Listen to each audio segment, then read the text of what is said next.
to Folk and Fairy Tales. I'm your host, and tonight we will be diving into American folklore with the tale of Rip Van Winkle. With the book brought to us by the editors of Life, with paintings by James Lewicki. Let us begin. In a long ramble on a fine autumnal day, Rip had unconsciously scrambled to one of the highest parts of the Catskill Mountains. He was after his favorite spot of squirrel shooting, and the still solitudes had echoed and re-echoed with the reports of his gun. Panting and fatigued, he threw himself late in the afternoon on a green knoll covered with mountain herbage that crowned the brow of the precipice. From an opening between the trees, he could see all the lower country overlooked for many miles of rich woodland. He saw at a distance the lordly Hudson River, far, far below him, moving on its silent but majestic course, with the reflection of a purple cloud, or the sail of a lagging bark here and there, sleeping on its glassy bosom, and at last losing itself in the high blue highlands. On the other side, he looked down into a deep mountain glen, wild and lonely and shagged, the bottom filled with fragments from the impending cliffs and scarcely lighted by reflected rays of the setting sun. He was about to descend. He heard a voice from a distance, hallooing, "Rip Van Winkle! Rip Van Winkle!" He looked around, but he could see nothing but a crow winging its solitary flight across the mountain. He thought his fancy must have deceived him and turned again to descend, when he heard the cry, the same cry, ring throughout the still evening air. "Rip Van Winkle! Rip Van Winkle!" At the same time, his dog, Wolf, bristled up his back and, giving a low growl, skulked to his master's side, looking fearfully down into the glen. Rip now felt a vague apprehension stealing over him.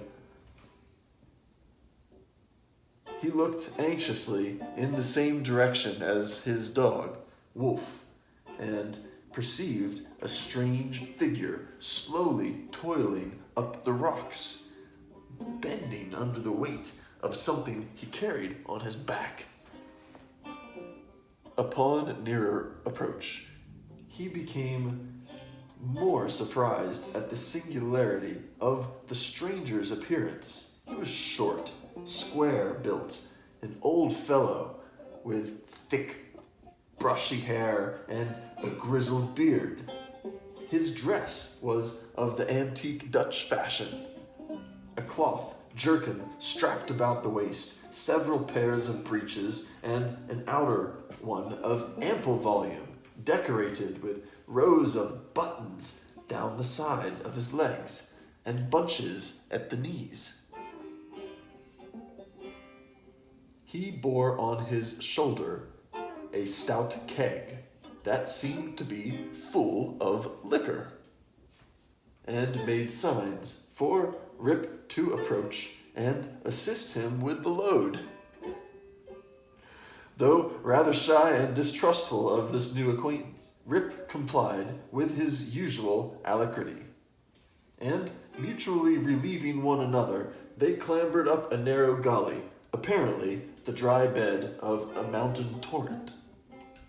As they ascended, Rip, every now and then, heard loud, long, rolling peals like distant thunder that seemed to issue out of a deep ravine, or rather a cleft, two lofty rocks, towards which their rugged path conducted. He paused for an instant, but supposing it to be the muttering of one of the transient thunder showers which often take place in the mountains, he proceeded. Passing through a ravine, they came to a hollow, like a small amphitheater, surrounded by perpendicular precipices, over the brinks of which impending trees shot their branches, so that you only caught glimpses of the azure sky and the bright evening clouds.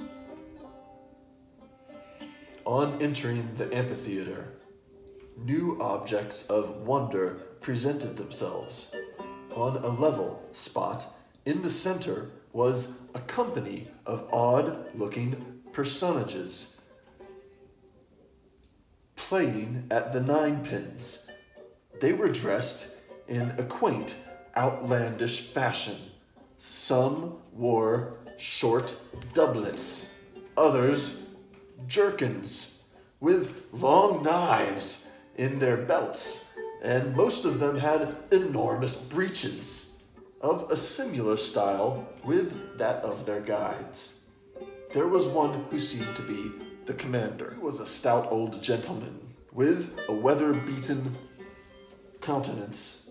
He wore a laced doubler, broad belt, and a hanger, high-crowned hat and feather, red stockings, and high-heeled shoes with roses. As Rip and his companions approached them, they suddenly desisted from their play and stared at him with such fixed, statue-like gaze and such strange, uncouth, lackluster countenances that his heart turned within him, and his knees smote together. His companion now emptied the contents of the keg into large flagons and made signs to him to wait upon the company. He obeyed with fear and trembling. They quaffed the liquor in profound silence and then returned to their game. By degrees, Rip's awe and apprehension subsided. He even ventured, when no eye was fixed upon him, to taste the beverage, which he had found had much of the flavor of the excellent Hollands. He was naturally a thirsty soul, and soon tempted to repeat the draught. One taste provoked another, and he reiterated his visits to the flagon so often that at length his senses were overpowered. His eyes swam in his head gradually declined, and he fell into a deep sleep. Upon waking, he found himself on the green knoll whence he had first seen the old man of the glen. He rubbed his eyes. It was a bright, sunny morning. The birds were hopping and twittering amongst the bushes. The eagle was wheeling aloft and breasting the pure mountain breeze. Surely, thought Rip, I have not slept here all night. He recalled the occurrences before he fell asleep. The strange man with a keg of liquor, the mountain ravine, the wild retreat among the rocks, the woe-begone party at ninepins, the flagon. Oh, that flagon, that wicked flagon, thought Rip. What excuse shall I make to Dame Van Winkle?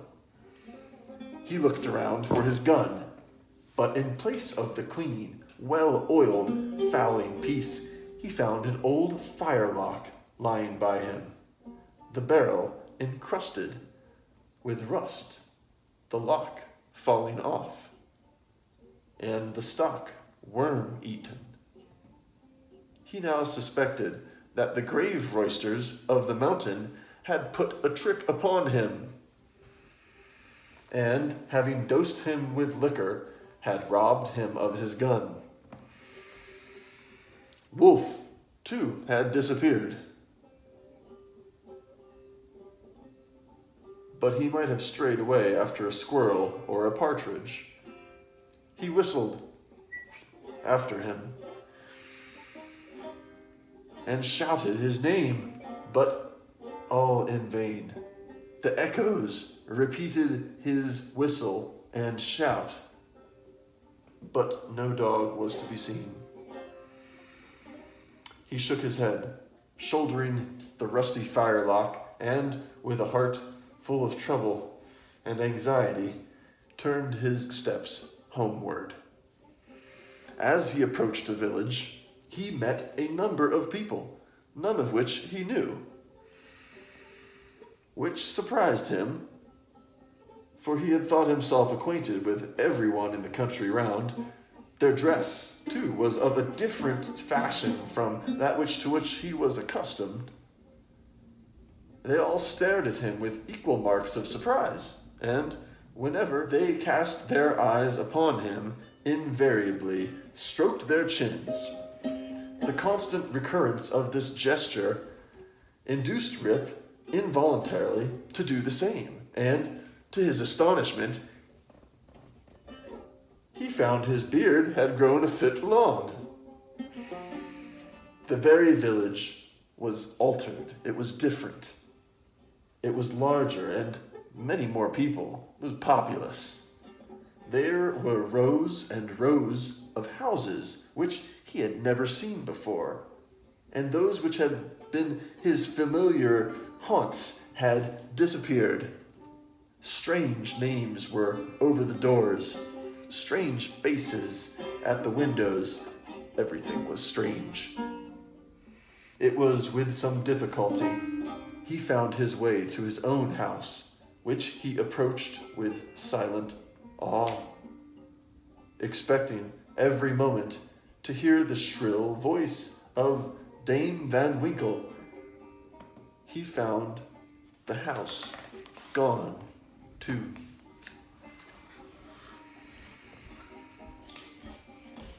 There's a picture. So it looks like we've got some old man waking with a massive beard. We've got his boots and everything encrusted in the greenery. We've got, let's see here. Over here we have drinking folk. There's some, you can kind of see them there. There's some dwarves dressed in finery. There's a nice tree. This guy back here in the background is smoking a pipe. Also seems to be a village over here, but it's very small. Maybe that's in the distance. And then it shows him approaching the valley with his musket, or maybe that's him leaving the valley. That must be him approaching it because it's very fresh there. And then over here, this is the journey. Okay, look.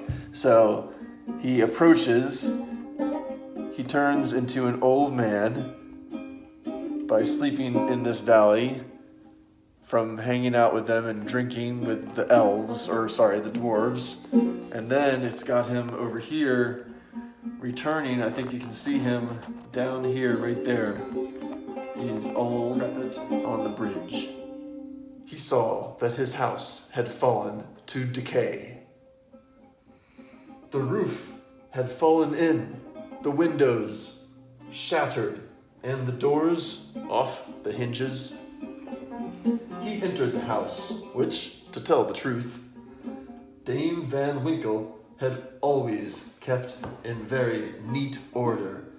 It was empty, forlorn, and apparently abandoned. This desolate feeling overcame all his connubial fears. He called loudly for his wife and children. The lonely chambers rang with his voice for but a moment, and then all again was silence. He now hurried forth and hastened to his old resort, the village inn, but it was too gone. A large, rickety wooden building stood in its place with great gaping windows, some of them broken and mended with old hats and petticoats, and over the door was painted "The Union Hotel" by Jonathan Doolittle. Instead of the great tree that used to shelter the quiet little Dutch inn of yore, there was now a reared, tall, naked pole with something on the top that looked like a red nightcap. And from it was a fluttering flag, on which was a singular assemblage of stars and stripes. All this was strange and incomprehensible. He recognized the sign, however, the ruby face of King George, under which he had smoked so many a peaceful pipe. But even this was singularly metamorphosed. The red coat was changed for one of blue and buff. A sword was held in the hand instead of a scepter, and the head was decorated with a cocked hat. And underneath was painted in large characters, General Washington. The appearance of Rip, with his long, grizzled beard, his rusty, fowling piece, his uncouth dress, and an army of women and children at his heels, soon attracted the attention of the tavern politicians. They crowded round him, eyeing him from the head to the foot with curiosity. One of them bustled up to him and, drawing him partly aside, inquired, "On which side did you vote?" Rip stared at him stupidly. Another short but busy little fellow pulled him by the arm and, rising on tiptoe, inquired in his ear whether he was a Federal or a Democrat. Rip was equally at a loss to comprehend the question. A knowing, self-important old gentleman in a large, sharp-cocked hat made his way through the crowd, putting them to the right and the left with his elbows as he passed, and planting himself before Rip Van Winkle, with one arm akimbo and the other resting on his cane, his keen eyes and sharp hat penetrating, as it were, into his very soul, demanded in an austere voice, "What brought you to this election with a gun on your shoulder and a mob at your heels, and whether you mean to breed a riot in this village?" "Alas, gentlemen," cried Whip, somewhat dismayed, "I am a poor, quiet man, a native to this place, and a loyal subject of the king. God bless him." Here a general shout burst from the bystanders. "A Tory! A spy! A refugee! Hustle him! Away with him!" It was with great difficulty that the self-important man in the cocked hat and the cane had restored order, and, having assumed a tenfold austerity of brow, demanded again of the unknown culprit what he had come there for, and who he was seeking. The poor man humbly assured him that he means no harm, but merely came there to search of his neighbors, who used to keep around the town. "Well, who are they? Name them." Rip bethought himself a moment, and inquired, "Where's Nicholas Vedder?" There was a silence for a little while, and an old man replied in a thin, piping voice, "Nicholas Vedder? Why, he is dead and gone for 18 years. There's a wooden tombstone in the churchyard that used to tell about him, but even the tombstone is now rotten, and it's gone too. Where's Van Bummel, the schoolmaster? He went off to the wars too. There was a great militia general, and he's now in Congress. Rip's heart died away at hearing of these sad changes in his home and his friends, and finding himself thus alone in the world.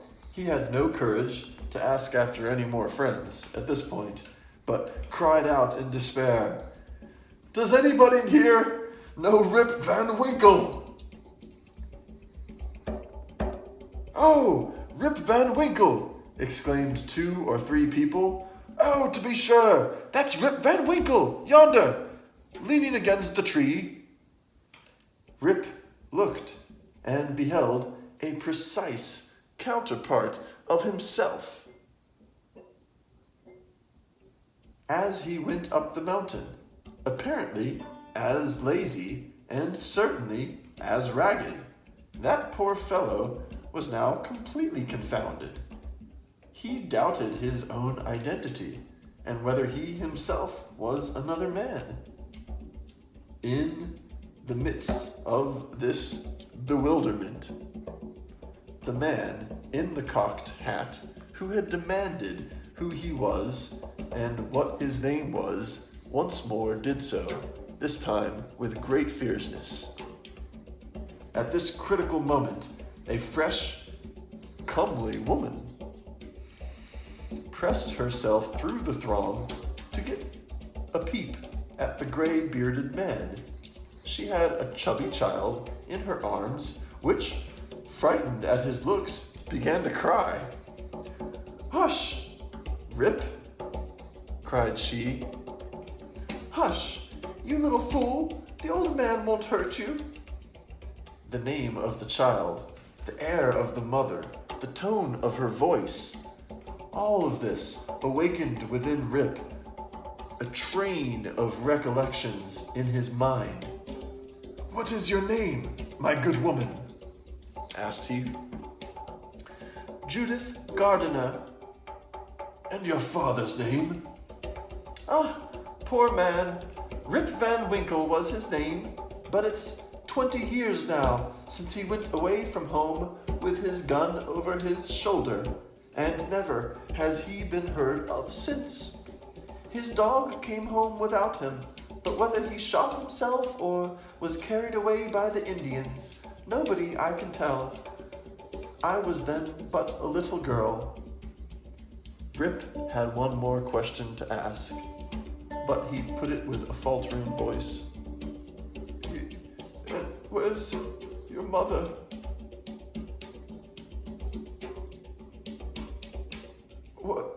What about your mother?"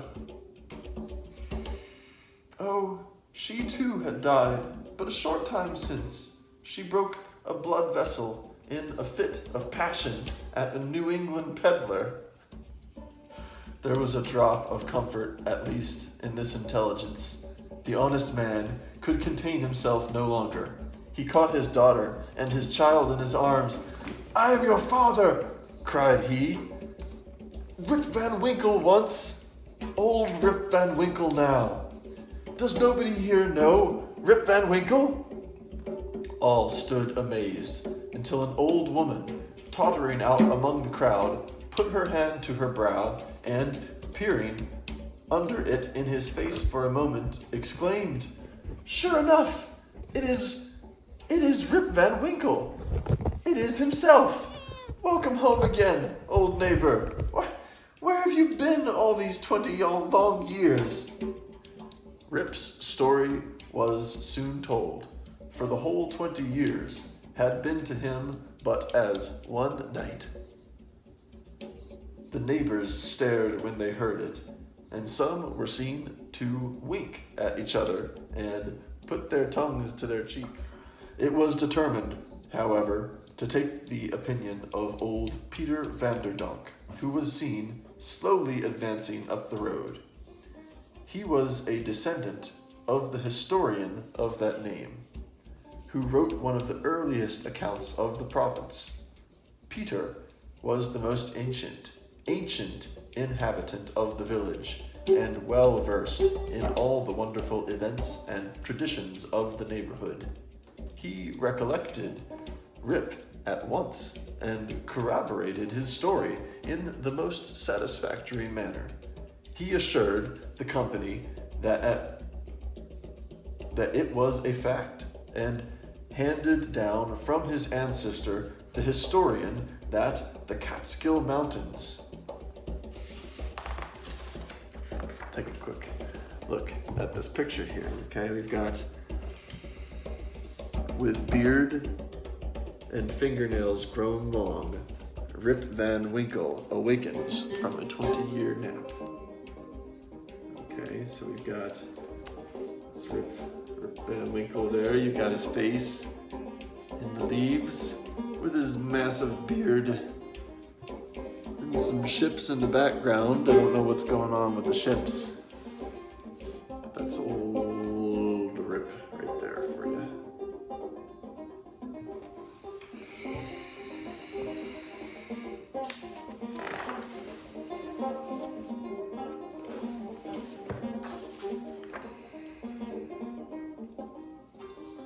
He assured the company that it was a fact, handed down from his ancestor, the historian, that the Catskill Mountains had always been haunted by strange beings. That it was affirmed that the great Hendrik Hudson, the first discoverer of the river and county, kept a kind of vigil there every year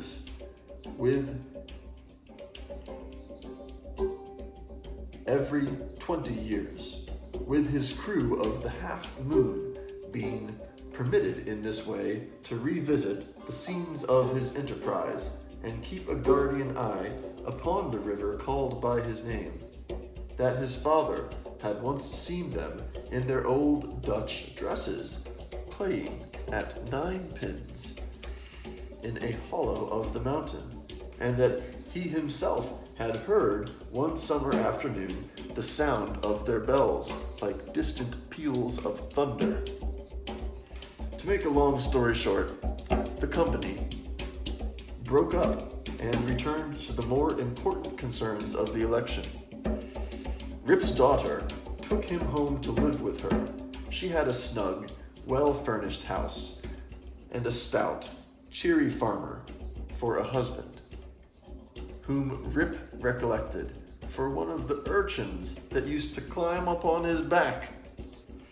As to Rip's son and heir, who was the ditto of himself, seen leaning against the tree, he was employed to work on the farm, but he evinced a hereditary disposition to attend to anything else but his own business. And that is the story of Rip Van Winkle.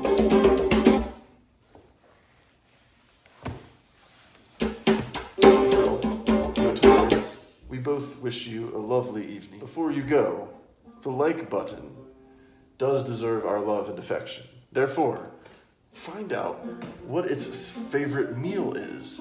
This is simple. Figure out what their favorite meal is and learn how to cook it better than anyone else. If you really want to get crazy and you know their parents, the like button's parents, ask the like button's parents what a really good home-cooked meal that they used to make for the like button, and then figure out how to make that one. This is how you do it. Until then, this has been Folk and Fairy Tale. The hour grows late, and sleep is upon us. Good night.